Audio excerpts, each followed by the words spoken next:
What's up champions? Welcome back to Grand Acad और आज हम शुरू करने वाले हैं क्लास 12 इंग्लिश की speed series and we are going to begin it with पहला चैप्टर फ्लेमिंगो का जो आयरॉनिकली लास्ट लेसन माना जाता है। कमेंट्स में बताओ कि आयरॉनिकली का क्या मतलब है, what type of thing is this in the English language, let me know that as well. By the way अगर आप नए हो स्पीड सीरीज पे, ग्रैंड अकैड पे, स्पीड सीरीज एक्चुअली है पूरे इंटरनेट पे the fastest way to complete your syllabus, the most efficient way to complete your syllabus and certainly the best way to finish your syllabus. ये video end तक देखना, बहुत ही बढ़िया तरीके से हम सब कुछ कवर करने वाले हैं इस चैप्टर में। और अगर आप ग्रैंड अकैड पे नए हो, आप एक क्लास 12 के स्टूडेंट हो, अभी के अभी ग्रैंड अकैड को सब्सक्राइब कर दो क्योंकि यहाँ पे बहुत बढ़िया क्लास 12 कंटेंट आता रहता है। So without wasting any more time, without any further ado, let me introduce you to the last lesson. ये लेसन लिखा है अल्फोंसे डॉडेट ने। आपको पता होना चाहिए ये लेसन किसने लिखा है because it can show up in your board exam. Anyway, before I begin I want to give you an overview of the chapter.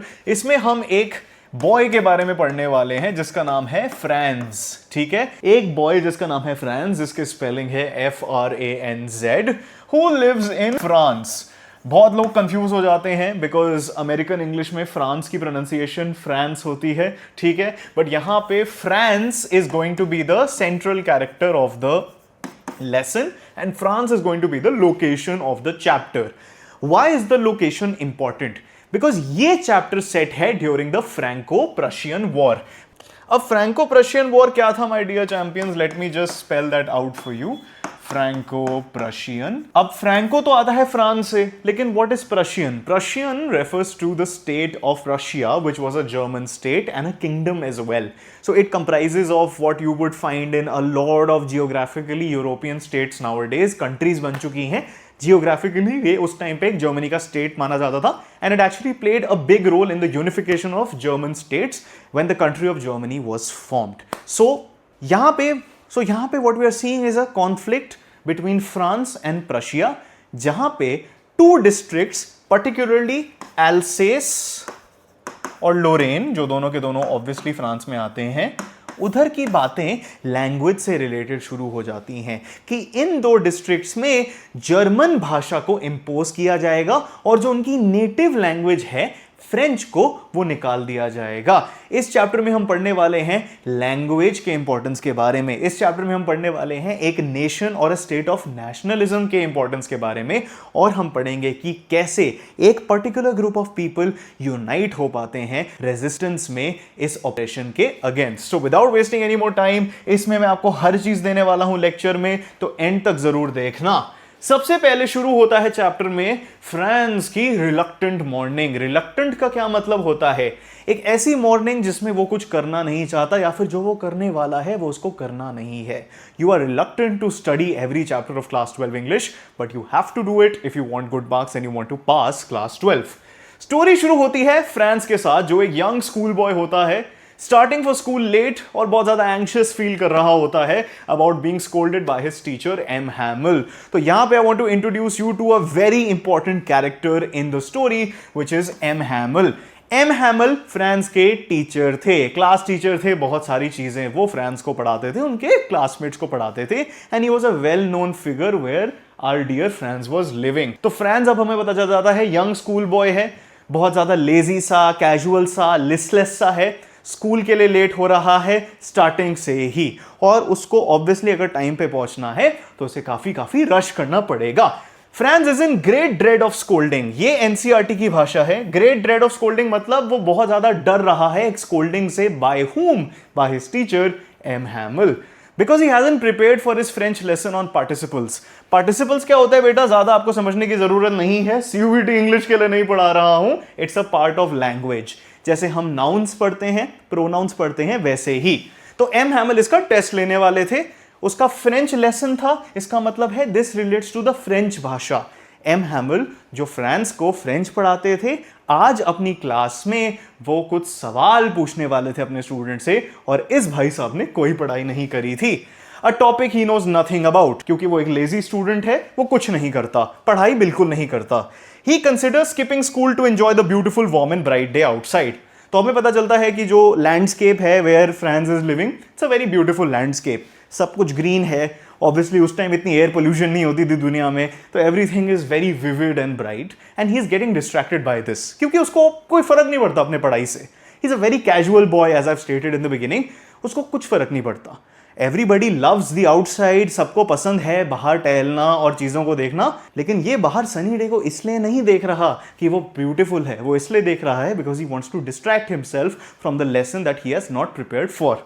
Understood? All right, let's move on to the next part of the chapter. वो देखता है birds chirp कर रही हैं. आपको पता है birds तो गाना ही गा रही होती हैं. It's a bright sunny day and Prussian soldiers, मैंने आपको बता दिया प्रशिया कौन है. सोल्जर्स क्यों हैं इधर? Because obviously Franco Prussian war चल रहा है, कॉन्फ्लिक्ट है और वो फ्रांस का कंट्रोल लेना चाहते हैं. Are drilling in the field behind the sawmill. Sawmill के पीछे वो ड्रिल कर रहे हैं. ड्रिल का क्या मतलब होता है? बेसिकली मिलिट्री में आपने स्पोर्ट्स डे में अपने स्कूल्स में आई डोंट नो अगर करा होगा, एक ड्रिल होती है, a certain set of military regiment. जैसे हम मार्च करते हैं, that is also a drill. It's basically practice or something to do with military decorum. ठीक है, which seems much more appealing than school. ये फ्रांस को बहुत अट्रैक्टिव लगता है बिकॉज ये कोई नई चीज है. He is actually a kid and is not able to understand the depth of it. कि भाई अगर वो तुम्हारे लैंड पे आके ये कर रहे हैं ना, this is nothing to be happy about. ये सिग्निफाई कर रहा है, ये आपको बता रहा है कि आपका देश आपके हाथों से जा रहा है. However, he finds the will to resist the temptation and hurries to school. Finds the will to resist the temptation का क्या मतलब होता है? ये आप शब्द और लाइन यूज कर सकते हो अपने आंसर्स में. जो अंदर की उसकी एक सर्टन इंपल्स आ रहा होता है कि मुझे स्किप स्कूल करना है, मुझे टेस्ट नहीं देना, मुझे ये सब करना है, उसके अंदर एक नीड पैदा हो जाती है. जैसे आप लोगों के अंदर नीड पैदा हो जाएगी, मुझे आईफोन 17 प्रो खरीदना है कॉस्मिक ऑरेंज में. लेकिन इसका मतलब ये नहीं है कि आप जाके खरीद लोगे. फोन अच्छा है, लेकिन there are other things to think about कि do you have the money to do it, do you need the phone, etcetera etcetera. But most लोग उसको रेजिस्ट कर लेते हैं और कई लोग खरीद लेते हैं.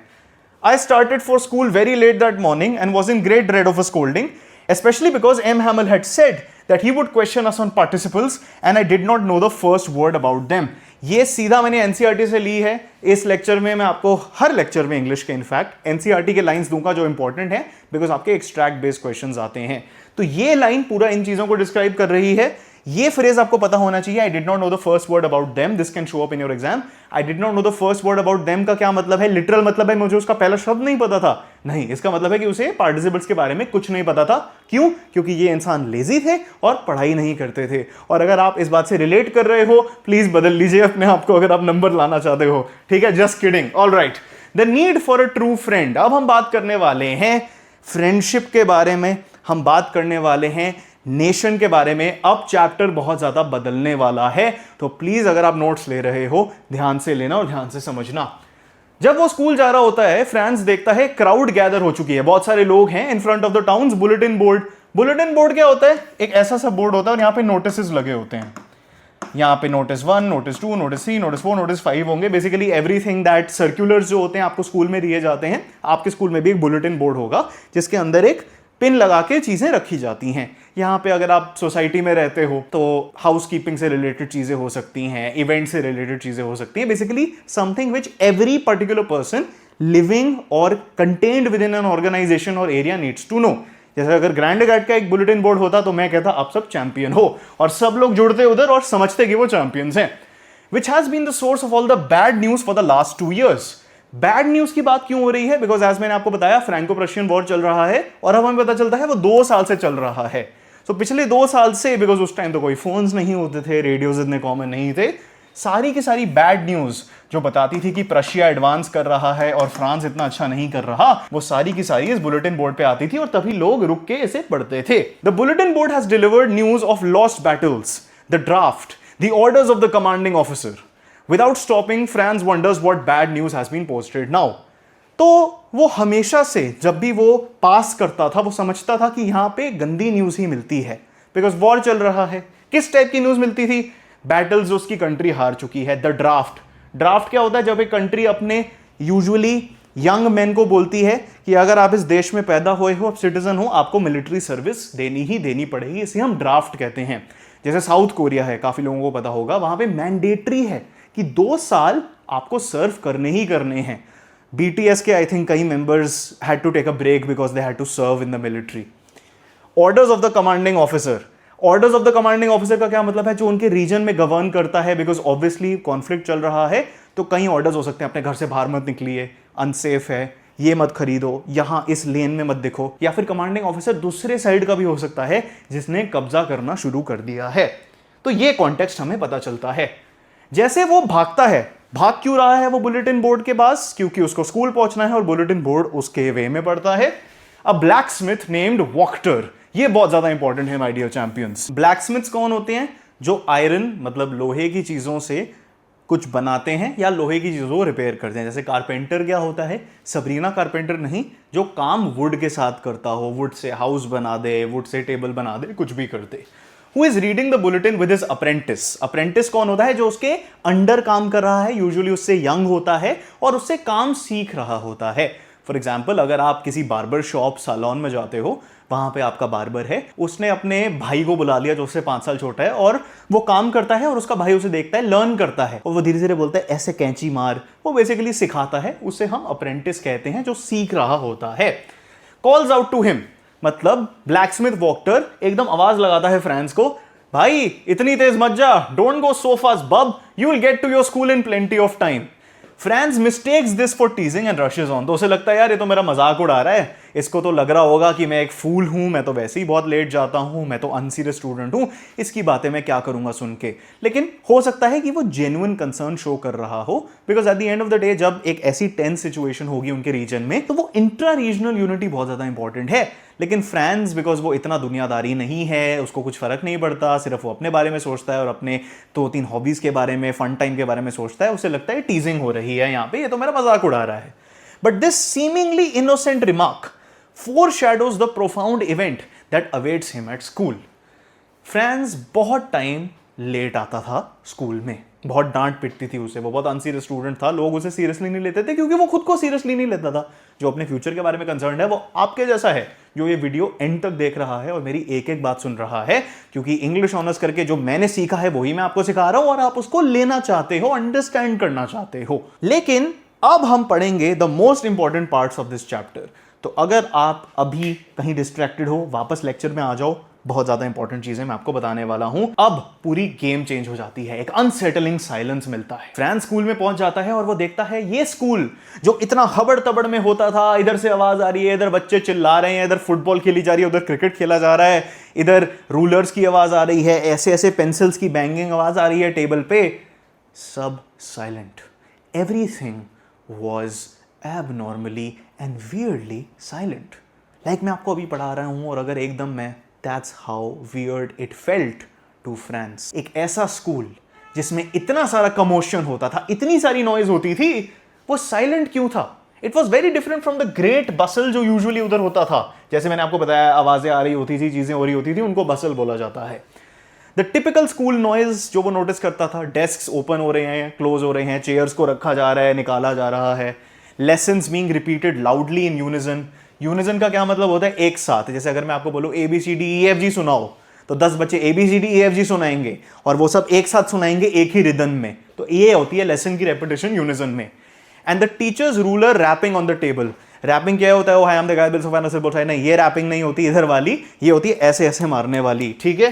तो रूलर क्या होता है? Scale is completely absent. जो आप स्कूल में नॉइज यूजुअली एक्सपेक्ट करते हो, इस दिन वो थी ही नहीं, तो उसको बहुत वियर्ड लग रहा था कि आज कोई स्कूल आया नहीं क्या।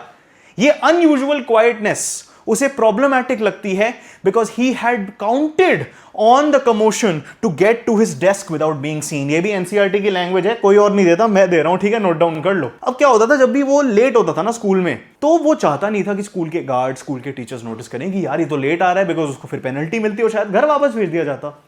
लेकिन ये स्कूल में इतनी नॉइज होती थी, वो नॉइज को देखता था कि लोग अभी डिस्ट्रैक्टेड हैं नॉइज की वजह से, और वो अंदर जाके छुप के पहुंच जाता था विदाउट गेटिंग नोटिस्ड। लेकिन today he had to confront the reality कि भाई मैं तो लेट हूं और आज तो कोई कमोशन नहीं है, तो मैं घुसूंगा कैसे? अगर मैं घुस भी गया तो टीचर को पता चल जाएगा, एम हैमल तो मेरी वाट लगा देगा, तो उसे ये चीज फेस करनी पड़ती। Alright, instead everything is as quiet as Sunday morning. Sunday morning क्या होता है? कोई बिजनेसेस नहीं खुले होते, लोग स्कूल नहीं जाते, ऑफिसेस नहीं जाते, तो सब शांत होता है, कोई कार्स भी इतनी नहीं चल रही होती।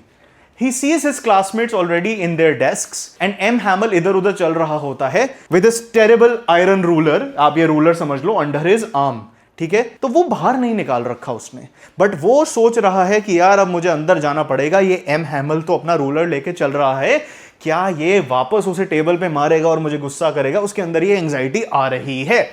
France is frightened. फ्राइटेंड का क्या मतलब होता है? बहुत ज्यादा डरा हुआ, और ब्लश करता है as he was to walk in front of everyone, as he has to walk in front of everyone. Blush क्यों कर रहा है? बहुत ब्लड रश हो रहा है उसका, तो यहां पे उसके चीक्स रोजी हो गए हैं, he is getting tense and anxious, वो डर रहा है। Usually when school began there was a great bustle, but now it was also still. ये भी एनसीईआरटी का कोट लिया है मैंने, एक्सट्रैक्ट बेस्ड क्वेश्चंस में आपको हेल्प करेगा, और अगर आप एनसीईआरटी लाइंस को अपने आंसर्स में लिखना चाहो उस सबसे ये लाइन रिलेट करती है। एम हैमल की काइंडनेस और एक सॉलम एटमॉस्फेयर। हमने सुना था फ्रांस के पर्सपेक्टिव से, बिकॉज वो इसका प्रोटैगनिस्ट है, मेन कैरेक्टर है, मेन कैरेक्टर एनर्जी कि एम हैमल बहुत डरावना इंसान है, बहुत गंदा टीचर है, स्ट्रिक्ट टीचर है। लेकिन इस स्लाइड का टाइटल है एम हैमल की काइंडनेस, उसकी अच्छाई। तो अब हम ये देखेंगे कि एम हैमल की अच्छाई कहां से आ गई। एम हैमल सरप्राइजिंगली फ्रांस को नोटिस करता है कि यार फ्रांस आ गया है। वो सोचता है यार ठीक है, फ्रांस तो डरा हुआ है। यूजुअल केसेस में उसे डांट पिटती, लेकिन इस बार वो नहीं करता, कुछ भी नहीं करता। वो स्कोल्ड नहीं करता, इंस्टेड उसको ग्रीट करता है। अरे मेरे दोस्त फ्रांस, आ गए तू, हम तो तेरे बिना शुरू करने वाले थे यार, आजा अंदर बैठ जा, जैसे आपसे कोई दोस्त बात कर रहा हो। When instead a teacher would be like, oh you're late again, get out. All right. Franz then notices the peculiar and solemn nature of the class. Peculiar का यहां पे आप मतलब समझ सकते हो weird. Solemn का मतलब यार ये क्या हो रहा है, सब कुछ इतना फॉर्मल क्यों है, सब कुछ इतना डार्क क्यों लग रहा है मुझे। Instead of being scolded, M Hamel Franz को बोलता है जल्दी से जल्दी अपने डेस्क पे चला जा, हम तो तेरे बिना शुरू करने वाले थे। After getting over his fright, मतलब जब फ्रांस को लगता है कि हाँ आज एम हैमल दूसरे इंसान लग रहे हैं, अलग ही व्यक्ति लग रहे हैं, अब मैं थोड़ा नहीं डर रहा, फ्राइट का मतलब डरना होता है। Franz notices that his teacher is wearing his best clothes, a beautiful green coat, a frilled shirt and an embroidered silk cap. ये आपको रट्टा मार लेना चाहिए, ये आउटफिट था जो एम हैमल सिर्फ स्पेशल ओकेजन्स पे पहनते थे, जैसे इंस्पेक्शन और प्राइज डेज। इंस्पेक्शन और प्राइज डेज क्या होते हैं? जैसे एनुअल डे होता है आपके स्कूल में, चेकिंग डे होता है, स्पोर्ट्स डे होता है, फॉर्मल इवेंट्स जिसमें आपको अच्छा दिखना होता है, प्रेजेंटेबल दिखना होता है। फॉर एग्जांपल आप शादी में अलग ही कपड़े पहनते हो, है ना, घर के कपड़े तो पहन के नहीं चले जाते। मोस्ट पीपल तो नए कपड़े खरीदते हैं। Shout out to everyone who does that for some reason, ठीक है। तो उसने ये सारी चीजें पहनी होती है। इसका रट्टा मारना है बहुत ज्यादा इंपॉर्टेंट पॉइंट है माय डियर चैंपियंस। रट्टा मार लो। एक ग्रीन कोट पहनते थे, एक शर्ट पहनते थे जो फ्रिल्ड है, और एक ऐसा सिल्क की कैप लगाते थे जिसमें एम्ब्रॉयडरी हो रखी है, बेसिकली मोती वोती लगे हुए हैं। फ्रिल्ड शर्ट क्या होता है बेसिकली, मतलब डिस्क्राइब करना मुश्किल है, आप गूगल कर सकते हो, बट बेसिकली पर्दे टाइप इफेक्ट हो जाता है यहाँ पे कॉलर्स में या फिर कहीं और पे, इवन ऑन द शोल्डर्स। तो ये एक स्पेशल आउटफिट उन्होंने पहना हुआ था। तो एम हैमल स्पेशल आउटफिट में है। फ्रांस सोचता है आज ये काइंड भी है और आज ये अपने इस आउटफिट में भी है, लेकिन आज तो कोई इंस्पेक्शन डे नहीं है, ना तो कोई एनुअल डे प्राइस डे है, आज तो एक नॉर्मल डे है, तो ये हो क्या रहा है। तो ये पॉइंट हमें लीड करता है to a very very important realization and a big declaration जो फ्रांस की पूरी दुनिया हिला देती है। लेकिन अगर आप अपनी मार्कशीट को अपनी दुनिया नहीं हिलाना चाहते तो आप ज्वाइन कर सकते हैं ग्रैंड अकेड का प्रो मैक्स इंग्लिश कोर्स, जिसकी लिंक आपको मिल जाएगी पिन कमेंट और डिस्क्रिप्शन में। हाँ जी माय डियर चैंपियंस, ये हमने लॉन्च कर दिया है आप जैसे लोगों के लिए जो मेरे से इंग्लिश पढ़ना चाहते हैं। इसके बाद इंग्लिश की टेंशन गायब और 95 प्लस का स्कोर के चांसेस बहुत ज्यादा ऊपर चले जाएंगे। इस कोर्स को लेके हमने इंग्लिश के AIR 1s को पढ़ाया है, 100 आउट ऑफ 100 लाए हैं लोग। इसमें आपको मिलेंगे नोट्स, माइंड मैप्स, हर एक चैप्टर के, राइटिंग स्किल्स के, फिनिश 100% सिलेबस कुछ ही घंटों में bye my line by line NCERT lectures and more revision lectures जो आपको लाइव भी मिलेंगे और रिकॉर्डेड भी मिलेंगे। आप कभी भी पढ़ सकते हो और हमसे स्टडी प्लान ले सकते हो। लाइन बाय लाइन एक्सप्लेनेशन मिलेगी, आंसर राइटिंग के एक्सक्लूसिव मास्टर गाइडेंस मिलेगी, मेरा एक्सपीरियंस 5+ इयर्स का और इतने सारे टॉपर्स का जिन्होंने ये कोर्स लिया है।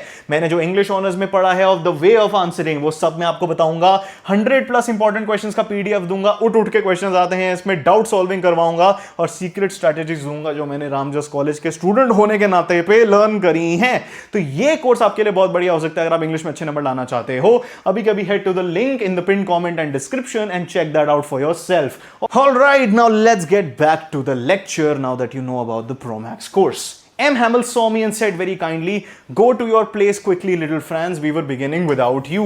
ये भी आपको अपने नोट्स में लिख लेना चाहिए। ये बहुत इंपॉर्टेंट एनसीईआरटी लाइन है जो पिछले कुछ स्लाइड से रिलेट करती है।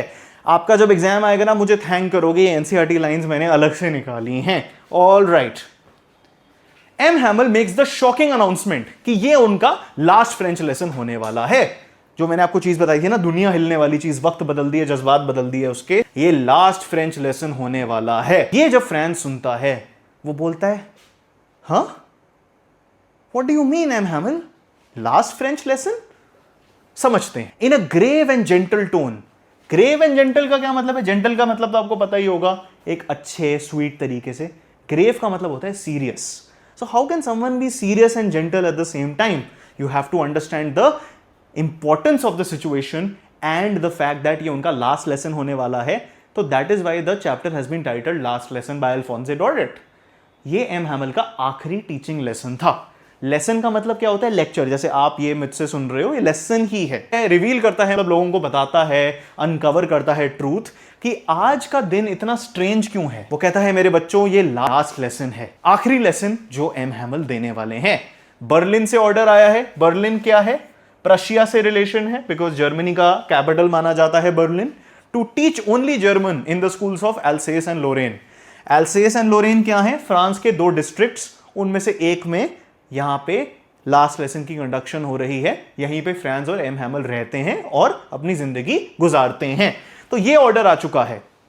ये है एक फ्रेंच टीचर। और अब अगर इन्हें जर्मन पढ़ाने को बोल दी जाए तो ऑब्वियसली वो ये नंबर 1 नहीं कर पाएंगे। नंबर 2, जिसको अपने भाषा से प्यार हो, वो क्या ये कभी कर पाएगा? कभी अपने भाषा की, अपने देश की इज्जत गवा के कुछ और पढ़ाने के लिए वो ओके होगा? आप खुद सोचिए। बिल्कुल नहीं। जो भी हम पढ़ाते हैं माय डियर चैंपियंस, हम उससे बहुत ज्यादा अटैच्ड होते हैं। बिकॉज मैं आपको इंग्लिश क्यों पढ़ा रहा हूं? मैंने खुद इंग्लिश पढ़ी है। I have learned English from the best professors across the world, and that is why I am able to do that and to explain all of this to you in a very good fashion. But why is that? Because I love this subject. So understand the love that a teacher has for their subject, and then this will make sense. Relate that to the love we feel for all the languages we speak. The new master comes tomorrow. वो कह रहा है मैं नहीं पढ़ाने वाला, एक नए मास्टर जी आएंगे, मतलब नए टीचर आएंगे जो आपको जर्मन पढ़ाएंगे। ये आपका आखिरी फ्रेंच लेसन है, तो मैं चाहता हूं आप अटेंटिव होएं, बिकॉज आज मैं आपको कुछ सिखाऊंगा और आपको आपकी लैंग्वेज की इंपॉर्टेंस सिखाऊंगा। तो वो कहते हैं इसकी वजह से आज सब कुछ साइलेंट है, लोग इतने बुलेटिन बोर्ड पे गैदर्ड हैं, और क्योंकि आज मैं काइंड हूं, दिस इज द रीजन। तो अब हम देखते हैं फ्रांस इसको कैसे लेता है। Franz describes these words as a thunderclap, मतलब कि बिजली की स्ट्राइक। उसकी दुनिया हिल जाती है, उसको कभी एक्सपेक्टेड ही नहीं था कि ये रीजन है कि स्कूल आज ऐसा क्यों था।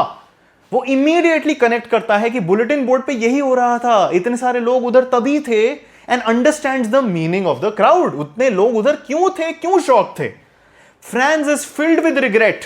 वो बहुत अफसोस में होता है, मैंने क्या कर दिया, मैंने एम हैमिल को कभी सीरियसली नहीं लिया, मैंने अपने देश को भी सीरियसली नहीं लिया, मैंने अपनी कभी भाषा को सीरियसली नहीं लिया, और अब वो सारी चीजें उससे छीनी जा रही हैं। He regrets not having learned his lessons. कभी उसने पढ़ाई नहीं करी, वो उसे रिग्रेट करता है, और अपने टाइम की एकदम वेस्टेज करने को रिग्रेट करता है। He completely wasted his time. Modern day context क्या है? जब आपके पास अपॉर्चुनिटी है लर्न करने की, तो आप स्क्रॉल करते रहते हो on random things, you play random games or meet random people, but don't do anything towards your development and progress, which is the only thing that matters, or one of the most important things that matter. उसकी जो school books थी, जो एक time पे उसे nuisance लगती थी, nuisance मतलब जो ट्रबल क्रिएट करे, बकवास चीज हो, एंड हैवी टू कैरी, मतलब आप सोचिए एक यंग इंसान इसके लिए स्ट्रगल कर रहा है कि ये किताबें मोटी हैं। Bro you are young, you can do it, but नहीं, उसे तो ये हैवी टू कैरी लगती थी, नॉट ओनली लिटरली, बट उसे लगता था ये उसके ऊपर एक बोझ है। तो ये फिगरेटिवली, मेटाफोरिकली भी बताया जा रहा है। जो उसे किताबें न्यूसेंस, हैवी टू कैरी लगती थी, ना उसे लगता था ये तो मेरे पुराने दोस्त हैं जिनके साथ मेरा एक संबंधन है जो मैं कभी भी गिव अप नहीं कर सकता, कभी भी छोड़ नहीं सकता। तो perspective, when he is about to lose everything that he did not value, he starts valuing it. और ये जिंदगी का ट्रूथ है my dear champions. So always be aware of it. If something is for your benefit, learn to value it from day one. Okay, उसके जो M हैमिल के प्रति feelings होती हैं वो भी चेंज होनी शुरू हो जाती हैं। The thought of M Hamel leaving makes Franz forget all about his ruler and how cranky he was. जब उसको ये रियलाइजेशन होती है कि उसके टीचर एम हैमिल उसकी जिंदगी से जाने वाले हैं, इस डिस्ट्रिक्ट से जाने वाले हैं, एल्सेस लोरेन को जाने वाले हैं, नहीं पढ़ाने वाले, और ये उनका आखिरी लेसन है, वो सब भूल जाता है कि एम हैमिल इतना क्रैंकी सा इंसान था। क्रैंकी माने एक स्ट्रेन सा इंसान जो कंप्लेन करता रहता है या बहुत जल्दी उसे गुस्सा आ जाता है। वो सब भूल जाता है। वो सब भूल जाता है कि यार ये अपना रूलर लेके ऐसे घूमता था, ऐसे रैप करता था, नॉइज मेक करता था, लोगों को डराता था, मुझे जज करता था, वो सब भूल जाता है। और अब वो सोचता है, oh is that why at the back end of the class, मतलब क्लासरूम के एकदम पीछे हमारे ओल्ड विलेजर्स बैठे हुए हैं। जहां पे ये लोग रहते थे वहां पे ओल्ड विलेजर्स तो रहते ही होंगे, people who lived in their village और people who lived in their town. वो एक यंग इंसान के क्लास में क्या कर रहे हैं, उनको पार्टिसिपेंट्स लर्न करने का क्या पॉइंट है? तो बच्चे लर्न करते हैं। वो क्या बच्चे बन गए हैं वापस? नहीं, वो लोग उधर इसलिए थे क्योंकि वो विटनेस करना चाहते थे अपने टीचर एम हैमल का लास्ट लेसन, और इमोशनल थे अबाउट द ऑर्डर कि उनसे उनकी भाषा छीनी जा रही है। तो ये भी एक इंपॉर्टेंट पॉइंट है about the old villagers, which is to be mentioned in every answer that relates. It was their way of showing izzat and of thanking M. Hamel for his 40 years of faithful service. Obviously, अगर वो 40 years से पढ़ा रहा है, then he would have taught generations of people. So, people from every walk of life, people from every age group were there to thank M. Hamel for his service. M. Hamel reflect करता है, सोचता है अपने बारे में, अपने देश के बारे में, अपने टाउन के लोगों के बारे में, और कहता है कि सबका ब्लेम है, everybody is to be blamed. हम सबकी गलती है कि हमने अपनी लैंग्वेज को इज्जत नहीं दी, अपने कल्चर को इज्जत नहीं दी, for not taking that language seriously. और वो सबको कहता है, ऐसा नहीं है कि सिर्फ स्टूडेंट्स को कह रहा है, अपने आप को कह रहा है, सबकी गलती है ये, कलेक्टिव फॉल्ट। एक होती है इंडिविजुअल फॉल्ट, एक होती है कलेक्टिव फॉल्ट। खुद की गलती, उसके बच्चों की गलती, स्टूडेंट्स की गलती और उनके पेरेंट्स की गलती। जब फ्रांस की टर्न आ जाती है टू रिसाइट, मतलब जब वो लेसन चल रहा होता है और फ्रांस को बोला जाता है पार्टिसिपल्स के बारे में आप बताइए, पार्टिसिपल्स क्या होते हैं, कौन से होते हैं, वो कुछ नहीं कर पाता। He is unable to say anything. M Hamel जो यूजुअली उसे डांटने वाले होते थे वो कहते हैं मैं तेरे को डांटूंगा नहीं मेरे बच्चे, you must feel bad enough, तेरे को ऑलरेडी शेम फील हो रही होगी, मेरे को कुछ कहने की जरूरत नहीं है। See how it is. हर दिन हम अपने आप को कहते हैं हमारे पास बहुत वक्त है, हम कर लेंगे, कल पढ़ लेंगे, लेकिन अब क्या है, you see where we come out, tomorrow never comes. हम चीजों को टालते रहते हैं जिंदगी में, चीजों की इंपॉर्टेंस नहीं हम इंटरनलाइज करते, अंदर लाते। हमें लगता है ये तो चीजें हमेशा होंगी। जैसे आप अभी 12वीं में हो, क्या आप हमेशा 12वीं में होगे? क्या आप हमेशा हर साल 12वीं का एग्जाम देते रहोगे बेटर स्कोर होप करने के लिए? या फिर आप समझोगे carpe diem, seize the day, seize the opportunity that is in front of you, you got one moment, are you gonna squander it? Eminem, lose yourself। समझ लीजिए चैंपियंस, लिटरेचर आपको सब कुछ लेसन्स दे रहा है, उसे इंटरनलाइज कर लो। टाइम बहुत होगा, लेकिन अगर आप यही सोचते रहोगे तो आप कभी एक्शन नहीं ले पाओगे। Value what you have, only then will you be able to understand and grow further. M Hamel point करते हैं कि जो एल्सेस के लोग हैं, तो अब हमें पता चल जाता है कि ये सारी कहानी एल्सेस में हो रही है, और एक और डिस्ट्रिक्ट है लोरेन जो सेम चीजों के थ्रू गो थ्रू कर रहा है। Have a habit of postponing learning. हमें तो लगता है टाइम बहुत है, पढ़ाई तो कल कर लेंगे, आज मूड नहीं है, आज मैं स्क्रॉल कर लेता हूं, हाँ अभी मैं थोड़ा ये चला लेता हूं, वो चला लेता हूं, फिर मैं उससे मिल लूंगा, फिर मैं ये कर लूंगा, पढ़ाई किसको करनी है, ठीक है। फिर वो ब्लेम करता है कम्युनिटी के पेरेंट्स को, क्योंकि वो ईगर नहीं होते अपने बच्चों को स्कूल भेजने के लिए। उन्हें लगता है अच्छा मेरा बच्चा है, कोई नहीं, आज मैं उसको ब्रेकफास्ट खिलाने ले जाता हूं। Preferring them to work for money instead. उनका माइंडसेट ये होता है पढ़ाई लिखाई तो होती रहेगी, आप काम करिए, आप फार्मिंग करिए, आप ये करिए, घर में पैसे लाइए। अगर आप एजुकेट करोगे तभी जाके कोई इंसान अच्छे पैसे कमाएगा ना। He also admits his own fault for giving the children holidays to go fishing or sending them to water his flowers. वो खुद को भी blame करता है।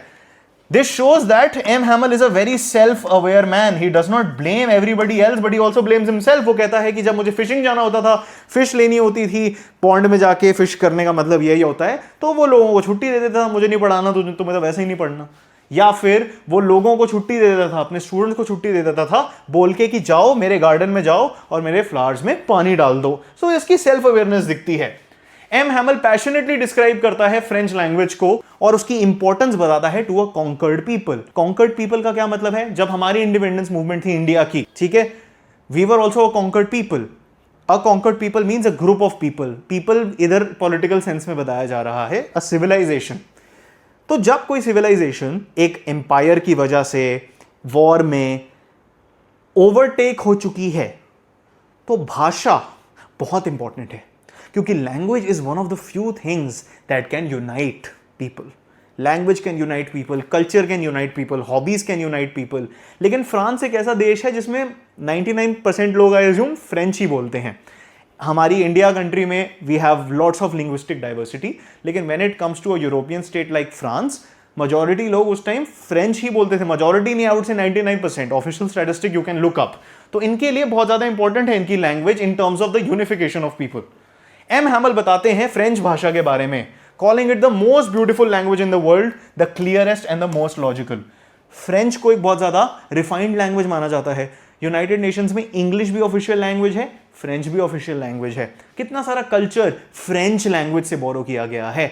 सिलावी जब हम ये बोलते हैं, बॉन्जोर बोलते हैं, कॉमा तूत अपेल बोलते हैं, all of these things which everyday people know, they do not speak French but they know how to say this. When you eat a baguette, when you eat a crepe, that shows how important and prevalent French culture is throughout the world, क्योंकि ये globalise हो चुका है।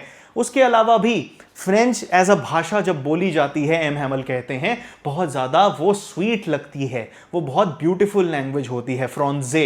तो वो कहते हैं हमारी जो भाषा है सबसे लॉजिकल भाषा है, इजी टू लर्न है, सेंस मेक करती है, सबसे क्लियर भाषा है। जब हम बोलते हैं बॉन्जोर तो वो कोई वर्ड डिफरेंट वर्ड नहीं बन जाता, उसका कोई दूसरा मीनिंग नहीं बन जाता, and it is the most beautiful language in the world. वो एम्फोसाइज करते हैं, मतलब बताते हैं बार बार इंपॉर्टेंस डाल के कि हमें अपने लैंग्वेज को प्रोटेक्ट करना है, ये हम पे जर्मन नहीं थोप सकते, क्योंकि जिस दिन इन्होंने हम पे जर्मन थोप दी तब हम फ्रेंच नहीं रहेंगे। नेवर फॉरगेट दिस लैंग्वेज, क्योंकि जब हमारे जैसे लोगों को बंद कर दिया जाता है, हमें स्लेव्स बना दिया जाता है, हमारे ऊपर किसी और का रूल दे दिया जाता है, जब तक हमारे पास हमारी लैंग्वेज के लिए इज्जत हो, रिस्पेक्ट हो और हम अपनी लैंग्वेज को ना गवाएं, तो जिस जेल में ये लोग ट्रैप्ड हैं लैंग्वेज के रूप में, उस जेल से निकलने की चाबी उनके पास हमेशा होगी। It is as if they have the key to their prison. जब तक वो अपनी भाषा को इंपॉर्टेंट समझेंगे और दूसरी भाषा को रिप्लेस नहीं करने देंगे, तब तक उनकी कोई भी फोर्स उनसे उनका फ्रीडम नहीं छीन सकती। और अगर छीनने की कोशिश कर रही है, उन्हें किसी जेल में बांध रही है जहां पे उनके पास फ्रीडम नहीं होगा, कम्युनिटी नहीं होगी, अगर वो अपनी भाषा को अपने दिल के पास रखें तो उनके पास उससे निकलने की चाबी हमेशा होगी। You can also be asked to explain what he means by this, and I have already explained it to you, so थोड़ा और सुन लेना बिकॉज ये बहुत इंपॉर्टेंट है। ये पावरफुल स्टेटमेंट हाईलाइट करता है कि एक नेशन की आइडेंटिटी और फ्रीडम उसकी लैंग्वेज से टाइड टू है, specially in the case of France in the war context. The lesson is then read from a grammar book, तो ग्रामर पढ़ाई जाती है और फ्रांस अमेज्ड होता है कि यार ये सब इतना आसान क्यों है। एकदम फ्रांस को सब कुछ आसान क्यों लग रहा है, बिकॉज अब उसे इंपॉर्टेंस पता है। We only care for what we value and we only work hard for what we value. So value the opportunity you have. When you're listening to this lecture, you're blessed. You have access to the internet, you have access to these resources. I have access to a smart board, I have access to a camera and an audience. We're all blessed. So value what you have because it is what makes you you.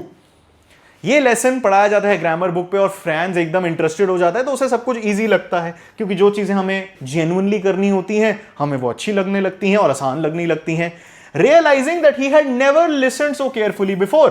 France probably सोचता होगा वो डम है या फिर M Hamel को पढ़ाना नहीं आता या फिर फ्रेंच भाषा अच्छी नहीं लगती उसे. नहीं, रियलिटी इज उसने कभी अटेंशन दी ही नहीं. It was always in front of him. It's like you were searching for Superman, लेकिन क्लार्क केंट आपके सामने हर दिन जाता था. He feels that M. Hamel is trying to impart all his knowledge to them in one final comprehensive lesson. उसे लगता है M. Hamel अपनी पूरी जिंदगी की नॉलेज उन्हें देना चाहते हैं.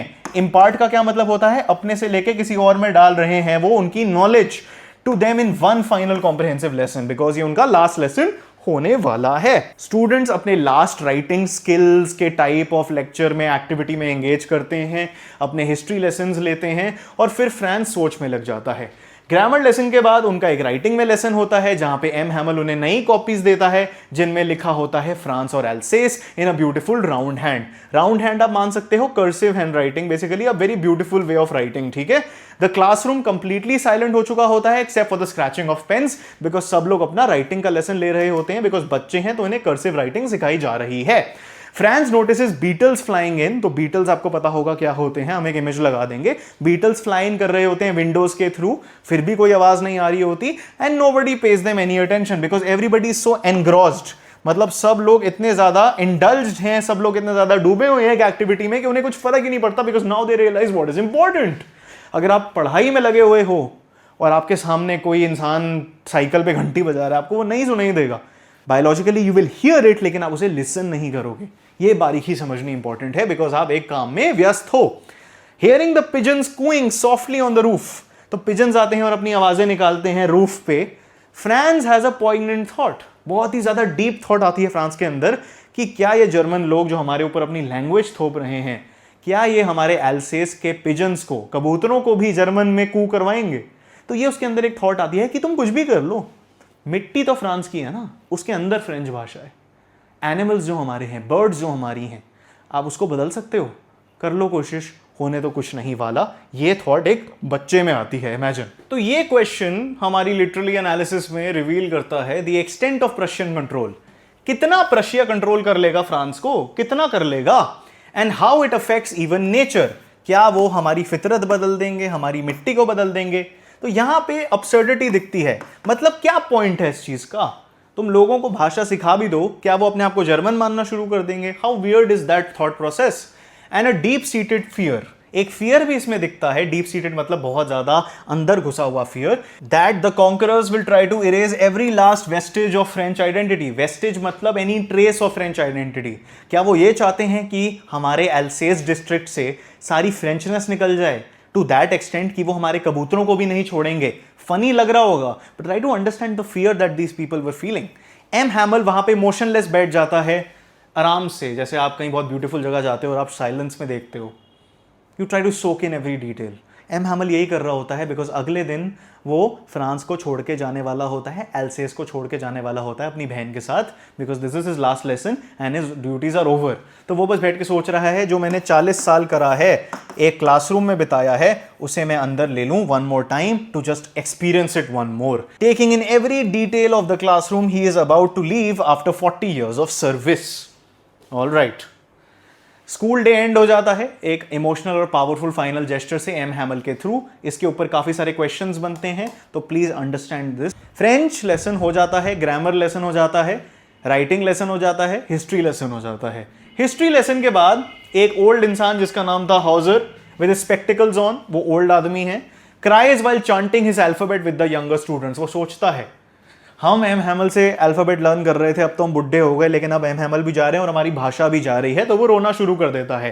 He is one of the villagers that was sitting at the back of the class. Church clock पे 12 बज जाते हैं, followed by the sound of Prussian trumpets. So this means कि उनकी ड्रिल शुरू हो रही है। नोटिस करो, स्टार्टिंग में हमारे फ्रेंड्स को वो कितनी फैसिनेटिंग लग रही थी, बट नाउ ही अंडरस्टैंड्स कि क्या रियलिटी है उसकी। एम हैमल शुरू होते हैं, बहुत पेल लगते हैं, पेल मतलब बहुत ज्यादा वाइट स्किन हो जाती है उनकी। This means he is feeling very nervous and very emotional and he is not healthy right now and so tall. मतलब वो आखिरी बार अपने क्लासरूम में खड़े हो रहे हैं, तो उनका पोस्चर बहुत अपराइट है, because he is trying to control his emotions. He tries to speak to his students, but he is choked with emotion and cannot go on. Choked with emotion मतलब घुट जाता है उनके अंदर इमोशन, वो कुछ बोल ही नहीं पाता, जैसे like this. He's slurring in his speech. Okay, which shows us कि वो कितने ज्यादा इमोशनल हो चुके हैं। फिर वो ब्लैक बोर्ड के टुवर्ड्स टर्न करते हैं and with all his might. Pen को पकड़ने में तो कोई पावर नहीं चाहिए होती, माइट का मतलब पावर होता है, ब्रेवरी होती है, तो वो अंदर से ब्रेवरी लाते हैं, बिकॉज वो कुछ बोल नहीं पा रहे, तो वो लिखेंगे कैसे, लेकिन वो सारी की सारी ब्रेवरी को कलेक्ट करते हैं और लिख डालते हैं वी ला फ्रांस। ये बहुत इंपॉर्टेंट है, वी ला फ्रांस वो लिख देते हैं बोर्ड पे, जिसका मतलब होता है long live France. And then he writes it as largely as he can, जितना बड़ा वो बोर्ड पे लिख सकते हैं। जैसे अगर मैं ऐसे लिख दूं, उन्होंने ऐसे लिखा अपनी सारी पावर को लगा के, ठीक है। This means that he was giving one final lesson to his students. उन्होंने ये लिखा, and without any other word leaving him his mouth or through his pen, he leans his head against the wall and uses a gesture with his hand. Gesture मतलब ऐसे ऐसे करना, to communicate something non-verbally, to dismiss the class. Slightly and silently conveying, school is dismissed, you may go. Normal day पे वो कहते थे घंटी बज गई, स्कूल खत्म, आप जाइए। लेकिन इधर क्या हो रहा है, वो कुछ बोल नहीं पा रहे हैं, तो उन्होंने बस थोड़ा ऐसे किया, हो गया, जाइए, school is over, you may go. Because as I said, उनके अंदर अभी कोई क्षमता नहीं है, वो फ्रांस को छोड़ने वाले हैं, वो अपने सारे करियर को पीछे छोड़ने वाले हैं, वो प्रोसेस नहीं कर पा रहे कि उनकी भाषा उनसे छीन ली गई है, तो he is choked up with emotion. और आपने नोटिस करा होगा, जब आप बहुत दुखी होते हो, आप रो रहे होते हो, it's not easy to say something, more importantly extremely uneasy and extremely difficult to dismiss a classroom. ठीक है, अब थोड़ी की वोकैब लर्न कर लो जो आप अपने आंसर्स में डाल सकते हो। एनसीईआरटी की भाषा है। इन ग्रेट ड्रेड, आप इसका स्क्रीनशॉट ले सकते हो। बेसिकली आपको डेफिनेशन यहाँ पे मिल गई है, एक स्टेट ऑफ ग्रेट फियर, मैंने आपको एक्सप्लेन तो कर ही दी है, और यहाँ पे ये यूज किया गया है काउंटेड ऑन है, आप इसका भी स्क्रीनशॉट ले सकते हो, ठीक है। काउंटेड ऑन कहां यूज किया गया, उसका डेफिनेशन क्या है, ग्रेट बसल क्या होता है वो भी मैंने आपको एक्सप्लेन कर दिया, इसका कोड का भी आप स्क्रीनशॉट ले लो। रिप्रोच आवरसेल्व्स विद, ये समझा देता हूं, बेसिकली डिसअप्रूवल या डिसअपॉइंटमेंट खुद से एक्सप्रेस करना। I reproach myself for breaking my diet and not going to the gym consistently, कि आप अपने ऊपर का डिसअपॉइंटमेंट जो आपके अंदर है because of yourself and through yourself you are expressing that, इसकी भी आपको कोट यहां पे मिल जाएगी। थम्ड एट द एजेस का क्या मतलब है, जो एक पेज की एज होती है उसको हम थंब से ऐसे ऐसे फ्लिक करते हैं, उसकी वजह से उसकी क्वालिटी डिटीरियोरेट कर जाती है। ये फ्रेजेस अगर आप अपने आंसर्स में लिखोगे you will benefit a lot, because this will show to people that are going to check your paper that you read the lesson, और उनको इसका मीनिंग ऑब्वियसली पता ही होगा। अब इसका कंक्लूजन क्या है, बेसिकली अगर मैं रैप अप कर दूं, फ्रांस एक यंग स्कूल बॉय होता है, स्कूल के लिए लेट होता है, उसकी एक टेस्ट होती है पार्टिसिपल्स के ऊपर और वो डरता है when it comes to getting scolded. वो नोटिस करता है कि बहुत अनयूजुअल साइलेंस है स्कूल में, which is a stark contrast to the normal great bustle. Stark contrast मतलब बहुत ज्यादा अलग है to what it is usually like. वो एम हैमल को देखता है, स्पेशल क्लोथ उसने पहने हुए होते हैं, पीछे विलेज के एल्डर्स होते हैं। एम हैमल बताते हैं उनका लास्ट फ्रेंच लेसन है, बर्लिन का ऑर्डर इधर आ जाता है। फ्रांस डेवास्टेटेड होता है, थंडर क्लैप फील करता है and he regrets not taking his lesson seriously. Community के बारे में प्रोक्रेस्टिनेशन की बात होती है, कम्युनिटी ब्लेम होती है, लोग ब्लेम होते हैं, एम हैमल खुद को भी ब्लेम करता है, ठीक है। क्लॉक स्ट्राइक कर जाता है 12, उससे पहले बात होती है कि फ्रेंच की इंपॉर्टेंस कितनी है, वो जर्मन से रिप्लेस क्यों हो रही है, फ्रेंच इतनी ब्यूटीफुल भाषा है उसको वैल्यू क्यों करना चाहिए। फिर एम हैमल बहुत ज्यादा चोक हो जाते हैं अपने इमोशंस में, बड़ा बड़े शब्द में वी विल ला फ्रांस लिख देते हैं और फिर क्लास को डिसमिस कर देते हैं। So that was the first chapter of the Flamingo book my dear champions. आपको मैंने बता दिया है, अगर आप हमारा कोर्स ज्वाइन करना चाहते हो उसकी डिस्क्रिप्शन और पिन कमेंट में आपको लिंक्स मिल जाएंगी। बहुत ही बढ़िया कोर्स है, आपको इस लेक्चर की क्वालिटी पता है, इससे दुगनी, ट्रिपल, क्वाड्रुपल टाइम्स की क्वालिटी के लेक्चर्स आपको उधर मिलेंगे और नोट्स, क्वेश्चन बैंक सब कुछ मिलेंगे। आपको कहीं और जाने की जरूरत नहीं है, इंग्लिश का सारा टेंशन मुझे दे दो, मैं आपकी हेल्प कर दूंगा। अगर आप इनके नोट्स चाहते हो, इसके भी लिंक डिस्क्रिप्शन और पिन कमेंट में मिल जाएंगे, पूरी पीपीटी टेलीग्राम पे मिल जाएगी, उसकी पिन कमेंट और डिस्क्रिप्शन में देख लेना। Don't forget to like this video, to share it with your friends, और बाकी सारे प्लेलिस्ट भी देख लेना। हर चैप्टर मुझसे पढ़ो, फिर कोर्स से पढ़ो, मजा आएगा। फिर एनिमेटेड वीडियोस भी देखना। सारे resources as always pin comment और डिस्क्रिप्शन में है। कोर्स की कोई भी डाउट हो हमें व्हाट्सएप कर सकते हो, वो सबके आपको डिटेल्स पता ही है। सब्सक्राइब करना मत भूलना, अपने दोस्तों के साथ शेयर करो, उन्हें भी इंग्लिश चैंपियन बनाओ, ग्रैंड अकाड चैंपियन बनाओ। And all right, till next time, keep winning, you champion.